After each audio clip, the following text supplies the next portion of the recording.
अस्सलाम वालेकुम स्टूडेंट्स, कैसे हैं आप सब। मेरा नाम है बिस्मा अस्कर। आप और मैं मिलकर टाइप्स ऑफ सॉल्ट्स पढ़ रहे थे, जिसमें न्यूट्रल और डबल सॉल्ट्स हम डिस्कस कर चुके हैं। आज हम बात करेंगे एसिडिक सॉल्ट्स की और देखेंगे कि एसिडिक सॉल्ट्स क्या होते हैं। गौर से सुनने वाली बातें हैं, इसलिए इसी लेक्चर को देखते रहें, गौर से सुने और इस सारी चीज़ को समझने की कोशिश करें। तो आइए चलते हैं लेक्चर की तरफ। तो जी स्टूडेंट्स, आज हम पढ़ने लगे हैं मज़ीद सॉल्ट्स के बारे में। सॉल्ट की 6 टाइप्स थी, 6 टाइप्स थी। There were 6 types of salts as I told you. अब 6 टाइप्स में से 2 टाइप्स मैंने आपको पढ़ा दी थी, जिसमें एक था नॉर्मल और न्यूट्रल सॉल्ट, और साथ ही साथ हमने पढ़े थे डबल सॉल्ट। डबल सॉल्ट्स का याद रखना है, वो 3 बहुत इंपॉर्टेंट नाम है, Mohr salt, potash alum, ferric alum. जितने भी आपने पढ़े ना 3, वो बहुत इंपॉर्टेंट सॉल्ट्स हैं। उनमें पेपर में MCQs आ जाते हैं, ये चीज़ आपने याद रखनी है। अब पिछली जो चीज़ हमें आती है उसको कंटिन्यू करके हम आज के लेक्चर में जाएंगे, ताकि हमें जब पिछली चीज़ जो पढ़ी है उससे रिलेट करें, हमें आता हो कॉन्सेप्ट। हमेशा कॉन्सेप्ट तब क्लियर ज़्यादा होता है जब आप चीज़ों को कंबाइन करके रिलेट करके पढ़ते हैं। तो यहाँ पे जो स्टूडेंट्स अभी इतने ज़्यादा रिएक्शंस देख के डर गए, उन्होंने डरना नहीं है, क्योंकि ये चीज़ें मुश्किल नहीं है, बहुत ही आसान है। और सबसे पहली बात, गुड न्यूज़ आपके लिए ये है कि ये रिएक्शंस कोई अलग अलग रिएक्शंस नहीं है जो आपने पेपर में अलहदा-अलहदा लिखने। एक ही रिएक्शन की कंटिन्यूएशन है कुछ स्टेप्स में, और वो स्टेप क्या है वो हम आपको अभी बताएंगे। लेकिन उससे पहले, क्योंकि ये एक ही स्टेप की कंटिन्यूएशन है, इसलिए मैं आपको सिर्फ ये बताना चाह रही हूँ कि घबराएं नहीं। आपने वही चीज़ है जिसको किस तरह सॉल्व करना है पेपर में, वो स्टेप्स लिखे हुए हैं, और वो स्टेप्स लाजमी आपने याद करने हैं। एक ही इक्वेशन आती होगी तो बाकी खुद ब खुद आ जाएंगी। चलें लेक्चर की तरफ और देख लेते हैं। आज हम जिन सॉल्ट्स की बात करने लगे हैं वो हैं एसिडिक सॉल्ट्स। अब आप पूछेंगे कि मिस ये क्या चीज़ है। हमने तो सॉल्ट पढ़े थे कि न्यूट्रल होते हैं, उनमें तो कोई और चीज़ ही नहीं होती, ना एसिडिक कैरेक्टर होता है ना बेसिक कैरेक्टर होता है। क्यों? क्योंकि जब एसिड और बेस एक दूसरे के साथ रिएक्ट करती हैं तो ये तो एक दूसरे को न्यूट्रलाइज कर देती हैं। न्यूट्रलाइज करने का मतलब इफेक्ट ख़त्म। इफेक्ट ख़त्म होने का मतलब है कि जो आपके पास रिजल्टेंट कंपाउंड बना है, ना उसमें एसिडिक इफेक्ट होगा ना उसमें बेसिक इफेक्ट होगा। तो फिर ये एसिडिक सॉल्ट्स कहाँ से आ गए?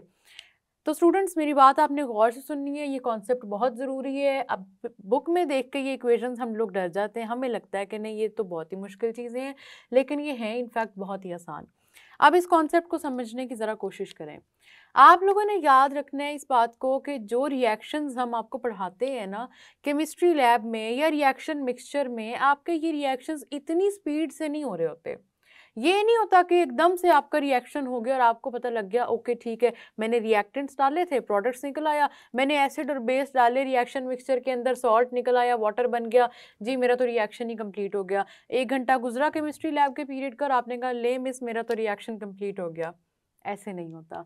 हमेशा क्या होता है, स्टेप बाय स्टेप चीज़ें चलती हैं, और इसी स्टेप बाय स्टेप चलने के चक्कर में हमारे पास सॉल्ट की कुछ टाइप्स आ गई, जिसमें एसिडिक सॉल्ट्स भी हैं, जिसमें बेसिक सॉल्ट्स भी हैं। ठीक है, एसिडिक सॉल्ट्स की बात करते हैं। सबसे पहला कॉन्सेप्ट आपको याद है, सॉल्ट फॉर्मेशन में आपने एसिड को बेस के साथ मिक्स करना है। हम देखते हैं हमारे पास रिएक्शन में क्या एसिड और बेस हैं। H2SO4 इंपॉर्टेंट, बार बार मैं आपसे कह रही हूँ HCl और H2SO4 को नहीं भूलना, इंपॉर्टेंट एसिड्स हैं। अब तक तो आपको याद भी हो गए होंगे। H2SO4 लिया और साथ ही हमने ले लिया कास्टिक पोटैश या पोटेशियम हाइड्रोक्साइड, हमारी बेस। ये भी हमें याद है सबको, क्योंकि हमने 2 ही इंपॉर्टेंट बेसिस पढ़ी थी जो कोरोसिव इन नेचर होती हैं, हार्मफुल होती हैं। वो थी एक सोडियम हाइड्रोक्साइड और एक है पोटेशियम हाइड्रोक्साइड। चीज़ें रिपीट करने का मकसद ये होता है ताकि आपको पेपर में अगर ये चीज़ें पूछी जाएँ तो किसी भी लेक्चर को सुन के आपको चीज़ें याद रह जाएँ। अब ये है हमारे पास एसिड और साथ है हमारे पास बेस। होगा क्या कि जब आप इनका रिएक्शन करवाएंगे ना, तो एकदम से नहीं न्यूट्रलाइजेशन रिएक्शन हो जाएगा। ये नहीं हुआ कि आपने रिएक्शन मिक्सचर में डाला और फौरी न्यूट्रलाइजेशन रिएक्शन हो गया।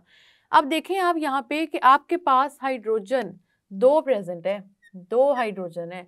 अगर तो स्टूडेंट्स मेरी बात गौर से सुने कि अगर तो आपके पास 1 हाइड्रोजन होता ना, तो ये रिएक्शन एक स्टेप में कंप्लीट हो जाता।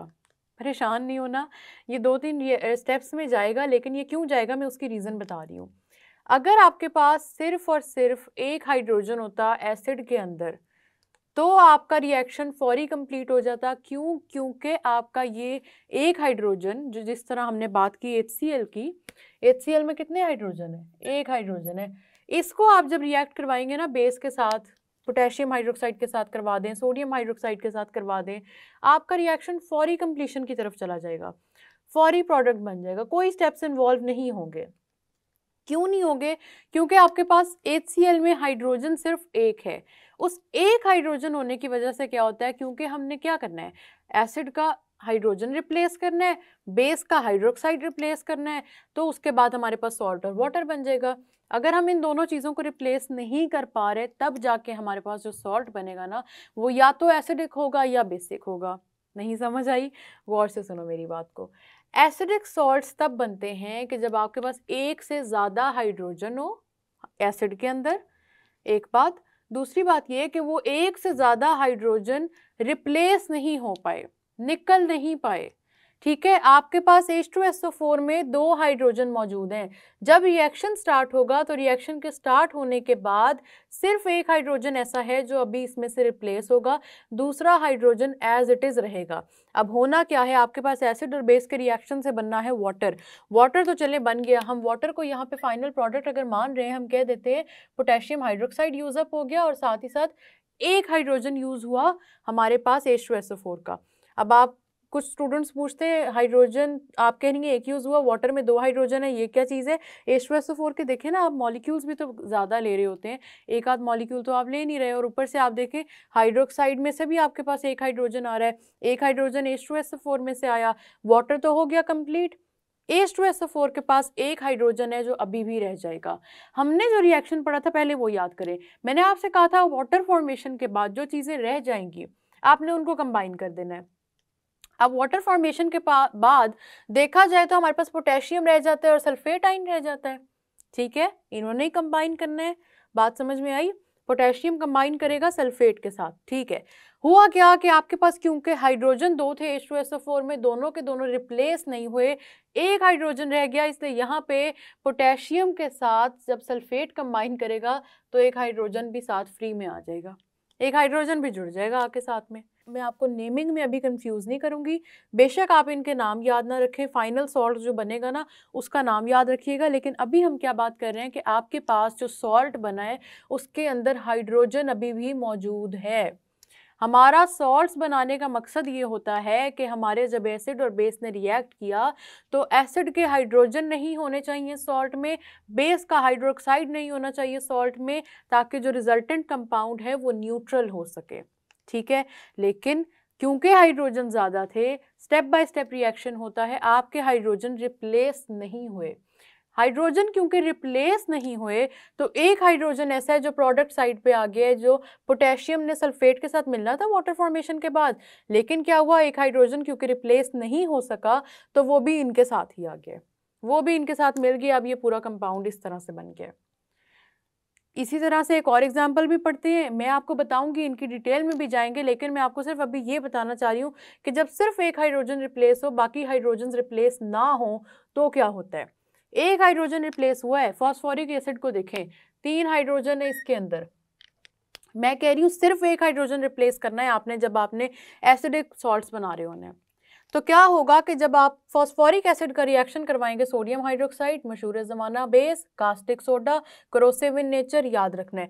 सोडियम हाइड्रोक्साइड के साथ आपने रिएक्शन करवाया, असूलन वैसे तो न्यूट्रलाइजेशन रिएक्शन होना चाहिए जिसमें एसिड के हाइड्रोजन निकल जाएं, बेस का हाइड्रोक्साइड निकल जाए, वाटर बन जाए, वो तो हो गया आपके पास। क्यों? क्योंकि हाइड्रोक्साइड निकला आपकी बेस में से, एक हाइड्रोजन निकला आपके फॉस्फोरिक एसिड में से, वाटर बन गया।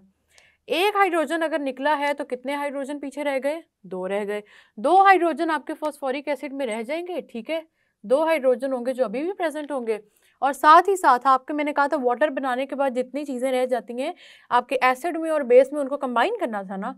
देखें आप ज़रा, सोडियम को कंबाइन किया, फॉस्फेट आयन को कंबाइन किया, ठीक हो गई बात, लेकिन वो जो 2 हाइड्रोजन रह गए थे ना वो भी साथ आके फिक्स हो गए।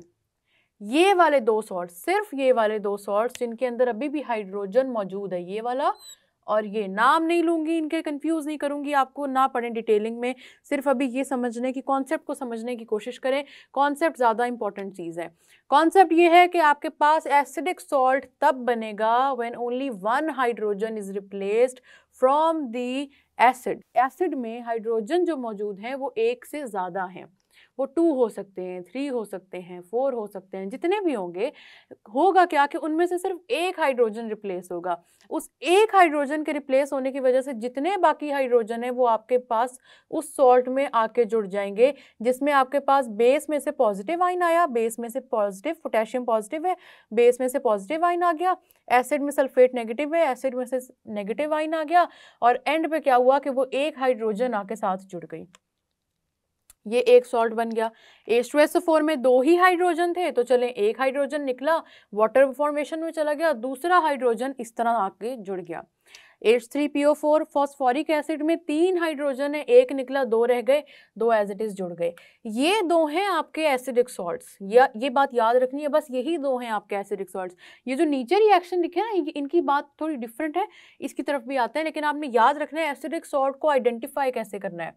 सॉल्ट के अंदर स्टूडेंट्स आपके ना हाइड्रोजन होना चाहिए ना हाइड्रोक्साइड होना चाहिए, वरना वो न्यूट्रल नहीं होगा।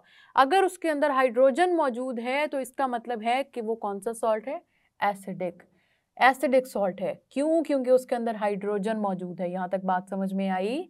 आपका हाइड्रोजन मौजूद था, आपका सॉल्ट इसी वजह से क्या हुआ, एसिडिक सॉल्ट बन गया। अब अगर आपका सॉल्ट एसिडिक है तो इसका मतलब है कि इसके अंदर एसिड की कैरेक्टरिस्टिक्स भी होंगी। एसिड की कैरेक्टरिस्टिक्स की क्या लंबी चौड़ी बात करनी, सिंपल सी बात हम कर लेते हैं लिटमस पेपर की। क्या करेगा एसिडिक सॉल्ट? एसिड क्या करेगा, वही करेगा एसिडिक सॉल्ट आपका, ये आपके जो ब्लू लिटमस है उसको रेड में कन्वर्ट कर देगा। ये किसकी कैरेक्टरिस्टिक है, ये आपके सॉल्ट की कैरेक्टरिस्टिक है। Turn blue litmus to red.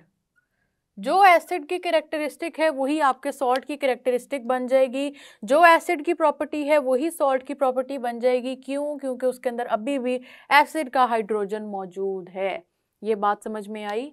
अब हमने क्या करना है कि हमने ये रिएक्शन न्यूट्रलाइजेशन तक लेके जाना है। हम इस रिएक्शन को ऐसे नहीं छोड़ सकते, यहाँ पे नहीं छोड़ सकते।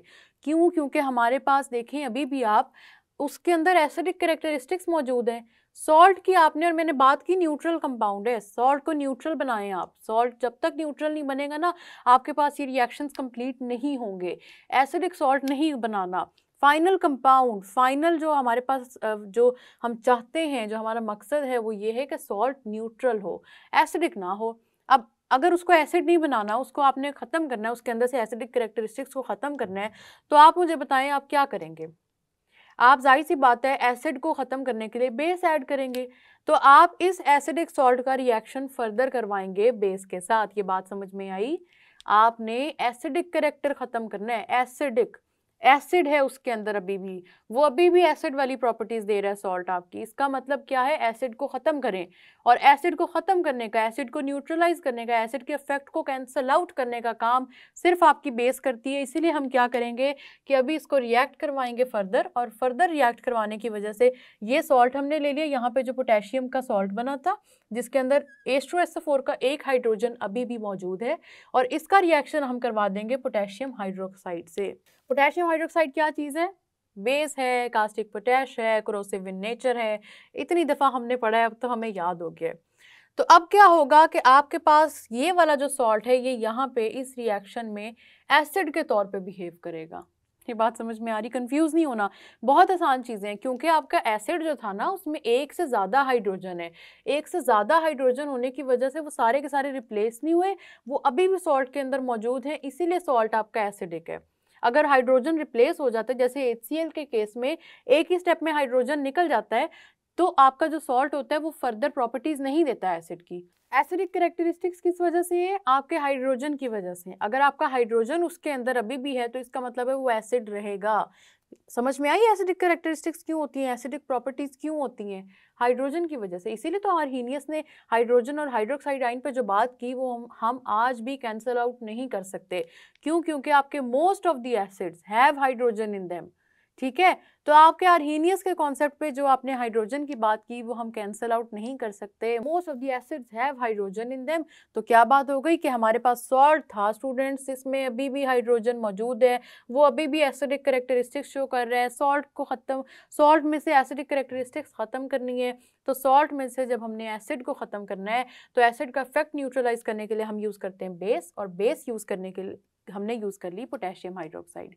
यहाँ पे हमने पोटेशियम हाइड्रोक्साइड ही क्यों यूज़ की, स्टूडेंट्स पूछते हैं कि हम सोडियम हाइड्रोक्साइड भी कर सकते थे, हम कोई और बेस भी यूज़ कर सकते थे। आप मेरी बात सुने, क्यों कॉम्प्लिकेट करना है? जब आपके सॉल्ट में पोटेशियम मौजूद है तो ऐसी ही बेस यूज़ करें जिसके अंदर पोटेशियम मौजूद है। इससे क्या होगा कि जो आपका सॉल्ट बनेगा वो न्यूट्रल सॉल्ट जो बनेगा वो सारा का सारा पोटेशियम का ही कंसिस्ट कर रहा होगा। पोटेशियम का ही न्यूट्रल सॉल्ट बना है ना। यहाँ पे सोडियम हाइड्रोक्साइड डाल के आपने ये चीज़ें कॉम्प्लिकेट करके क्यों समझनी है? पोटेशियम आपके सॉल्ट में है, जिस एसिडिक सॉल्ट में पोटेशियम अभी भी मौजूद है, उसी का सॉल्ट बना दें आप फाइनल न्यूट्रल सॉल्ट, और उसका किससे रिएक्शन करवा दें? उसी बेस के साथ जिसमें ये पोटेशियम मौजूद है। ये बात समझ में आई? हम उसी मेटल आयन का, क्योंकि सॉल्ट न्यूट्रल सॉल्ट बनाने की कोशिश कर रहे हैं, तो हम क्या करेंगे कि उसी मेटल आयन की बेस के साथ रिएक्शन करवाएंगे। अब जब उसी मेटल आयन की बेस के साथ रिएक्शन आप करवाएंगे तो आपके पास पोटेशियम हाइड्रोक्साइड में भी एक पोटेशियम मौजूद है और उस एसिडिक सॉल्ट में भी। तो ये दोनों जब कंबाइन करेंगे ये बनेगी K2, 2 पोटेशियम आ जाएंगे सॉल्ट में, ठीक है। इससे पहले मेरे सारे स्टूडेंट्स को याद है एसिड और बेस रिएक्ट करती हैं तो क्या बनता है? सॉल्ट तो बनता ही बनता है, वाटर लाजमी बनता है। आपका यहाँ पे जो सॉल्ट है ये अभी एसिडिक सॉल्ट है। एसिडिक सॉल्ट होने का मतलब है इसके अंदर अभी भी सारी की सारी प्रॉपर्टीज़ हैं एक एसिड की, ठीक है। इसका मतलब ये है कि ये एज एन एसिड रिएक्ट करेगा। यहाँ पे आपके पास दूसरी पड़ी है बेस। एसिड और बेस जब रिएक्ट करेंगी तो आपका बन जाएगा वाटर, अभी भी इसीलिए वाटर बन रहा है। ऊपर इसलिए वाटर बन रहा था, एसिड और बेस का रिएक्शन करवाया ना। तो यहाँ पे भी देख लें आपका जो सॉल्ट है वो अभी भी एसिड है, उसके अंदर अभी भी एसिडिक कैरेक्टरिस्टिक्स मौजूद हैं। तो आप उसका बेस के साथ रिएक्शन करवा दें। बेस के साथ रिएक्शन करवाने की वजह से एक प्रोडक्ट बन गया आपके पास वाटर। दूसरा क्या हुआ, 2 पोटेशियम थे, अभी हमने बात की, दोनों पोटेशियम सॉल्ट में जाके मिक्स हो जाएंगे। ये वाला हाइड्रोक्साइड और ये वाला हाइड्रोजन निकलेंगे, वाटर फॉर्मेशन हो जाएगी। वाटर फॉर्मेशन के साथ क्या होगा कि आपके पास क्योंकि 2 पोटेशियम है रिएक्टेंट्स में, तो यहाँ पे 2 पोटेशियम और 7 पोटेशियम, क्योंकि आपका 1 हो 2 हो 3 हो जितने भी हों, पोटेशियम के ऊपर जो चार्ज होता है वो हमेशा पॉजिटिव का रहता है। तो आपके पास क्या होगा कि यहाँ पे पोटेशियम के साथ सल्फेट आयन आके अटैच होगा और पोटेशियम सल्फेट रिजल्टेंट कंपाउंड बन जाएगा। इसी तरह से हमारे पास एक और सॉल्ट था जो हमने फॉस्फोरिक एसिड का डिराइव किया। 2 हाइड्रोजन उसमें अभी भी मौजूद थे, तो 2 हाइड्रोजन वाला सॉल्ट हमने लिया, बेस के साथ रिएक्शन करवाया। कौन सी बेस ले ली? वही बेस ले ली जिसका सॉल्ट मौजूद है एसिडिक में, ताकि जो फाइनल सॉल्ट न्यूट्रल सॉल्ट बने वो उसी बेस का बन जाए, उसी मेटल का बन जाए।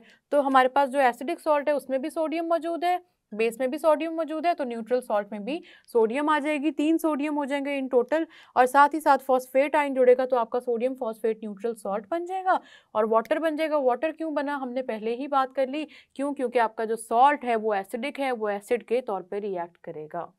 तो जी स्टूडेंट्स, देखा आपने एसिडिक सॉल्ट्स कितने इजी हैं। बस हमने ये ध्यान रखना है कि हमारे पास एंड पॉइंट हमेशा न्यूट्रल सॉल्ट होना चाहिए, क्योंकि आपका सॉल्ट होता ही वो है जो न्यूट्रल होता है। तो हाइड्रोजन रिमूव करते जाएं जब तक आप उस पॉइंट पे ना पहुंच जाएं कि सारे के सारे हाइड्रोजन जो एसिड से आए हैं वो सॉल्ट में से रिमूव ना हो जाएं। इन रिएक्शंस को प्रैक्टिस करें, इन पे पेपर में क्वेश्चन आता है। हम इसके बाद बात करेंगे बेसिक सॉल्ट्स की, लेकिन उसके बारे में बात करने के लिए हम मिलेंगे नेक्स्ट लेक्चर में। तब तक के लिए अल्लाह हाफिज़।